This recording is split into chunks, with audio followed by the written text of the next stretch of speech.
Assalamualaikum warahmatullahi wabarakatuh. Perkenalkan, nama saya Halim Febiantoro dengan NIM 225335883. Di sini saya akan sedikit menjelaskan materi 8, 9, 10 dengan mata kuliah jaringan komputer dasar dengan dosen pengampu Pak Fauzan Maskur STMkom. Langsung saja.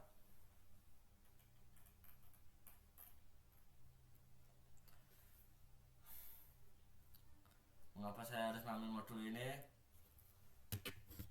Sekarang Anda mungkin telah memperhatikan bahwa modul-modul dalam kursus ini berkembang dari bawah ke atas melalui lapisan model OSI. Apa yang kita pelajari dalam modul ini? Yang pertama, karakteristik lapisan jaringan, paket IPv4, IPv6, bagaimana semula. Mari tekan tabel perutian router.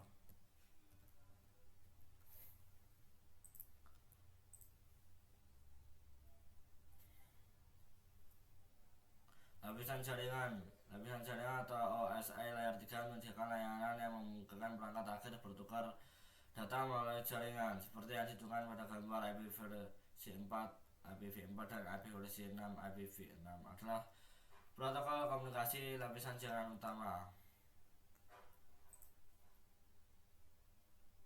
Enkapsulasi IP. IP merangkum segmen lapisan transfer, lapisan tepat di atas lapisan jaringan atau data lainnya dengan menambahkan header IP. Header IP digunakan untuk mengirimkan paket ke host tujuan. Karakteristik pengusaha perorangan. IP dirancang sebagai protokol dengan overhead rendah. Ini hanya menyediakan fungsi-fungsi yang diperlukan untuk mengirimkan paket dari sumber ke tujuan melalui sistem jaringan yang saling berhubungan tanpa koneksi. IP bersifat connectionless, artinya tidak ada koneksi end-to-end khusus yang dibuat oleh IP sebelum data dikirim. Komunikasi connectionless secara konseptual mirip dengan mengirimkan surat kepada seseorang tanpa memberitahu penerimanya terlebih dahulu. Usaha terbaik. IP juga tidak memerlukan kolom tambahan di header untuk mempertahankan koneksi yang sudah ada. Proses ini sangat mengurangi overhead IP. Maiden tidak dapat diandalkan, berarti IP tidak memiliki kemampuan untuk mengelola dan memulihkan paket yang tidak terkirim atau rusak. Paket IPv4. Tajuk paket IPv4.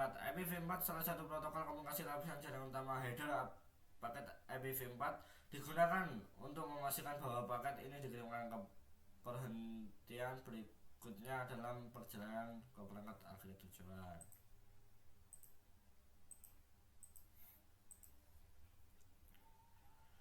Paket IPv6. Keterbatasan IPv4. IPv4 masih digunakan sampai sekarang. Topik ini membahas tentang IPv4 yang pada akhirnya akan menggantikan IPv4.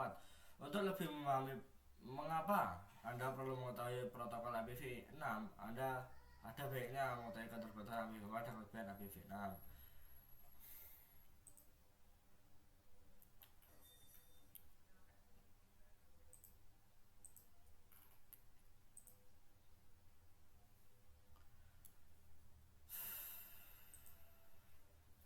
Selanjutnya bab 9, resolusi alamat tujuan modul. Resolusi alamat tujuan modul menjelaskan bagaimana ARP dan ND memungkinkan komunikasi pada jaringan. Sudut topik MAC dan IP. ARP penemuan tetangga.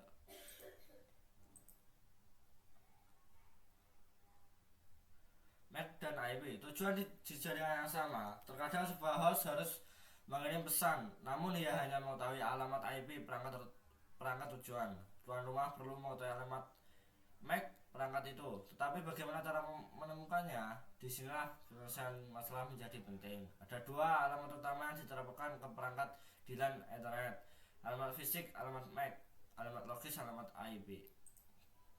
Tujuan di jaringan jarak jauh. ketika alamat IP tujuan IPv6 atau V6, IPv4 atau IPv6 berada di jaringan jarak jauh, alamat MAC tujuan akan menjadi alamat gateway default host, yaitu antarmuka router.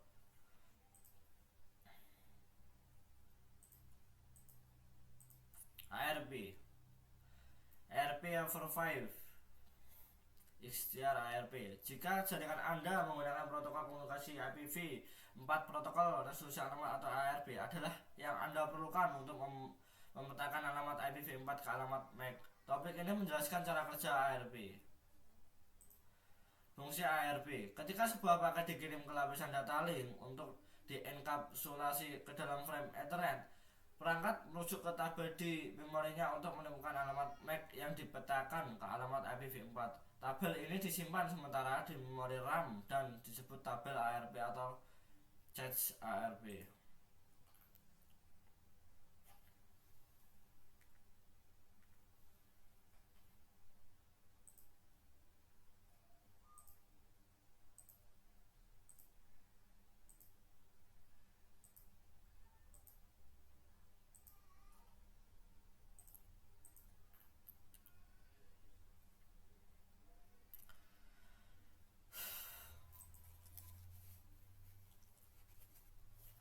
Pesan penemuan tetangga IPv6. Protokol Network Discovery IPv6 terkadang disebut sebagai ND atau NDP. Dalam khusus ini, kami akan menyebutnya sebagai ND. ND menyediakan resolusi alamat penemuan router dan layanan pengalihan untuk IPv6 menggunakan ICMPv6. ICMPv6 ND menggunakan 5 pesan ICMPv6 untuk melakukan layanan berikut: pesan permintaan tetangga, pesan iklan tetangga, pesan permintaan router, pesan iklan router, pesan pengalihan.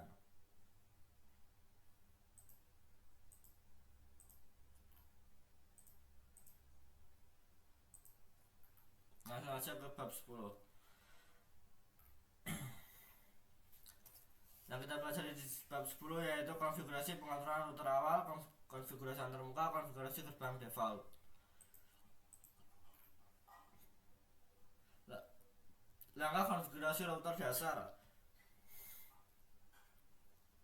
Tugas berikut dikerjakan saat mengkonfigurasi pengaturan awal pada router. Seperti ini. Contoh konfigurasi router dasar.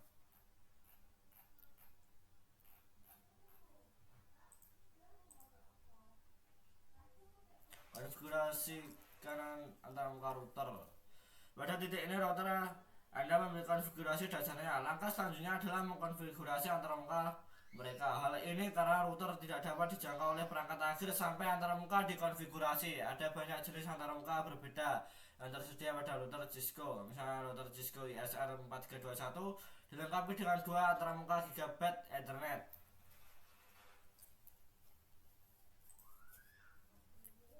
Contoh konfigurasi antarmuka router. Dalam contoh ini antarmuka RS1 yang terhubung langsung pada diagram topologi akan diaktifkan.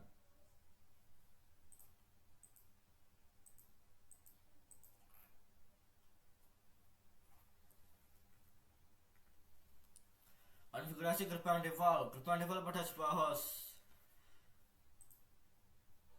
Gerbang default pada switch. Pelacak paket memecahkan masalah gerbang default.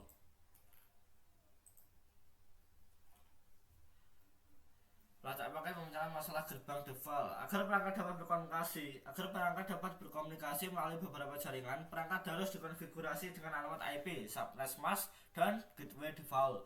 Gateway default digunakan ketika host ingin mengirim paket ke perangkat di jaringan lain. Alamat gateway default umumnya adalah alamat antarmuka router yang terpasang pada jaringan lokal tempat host terhubung.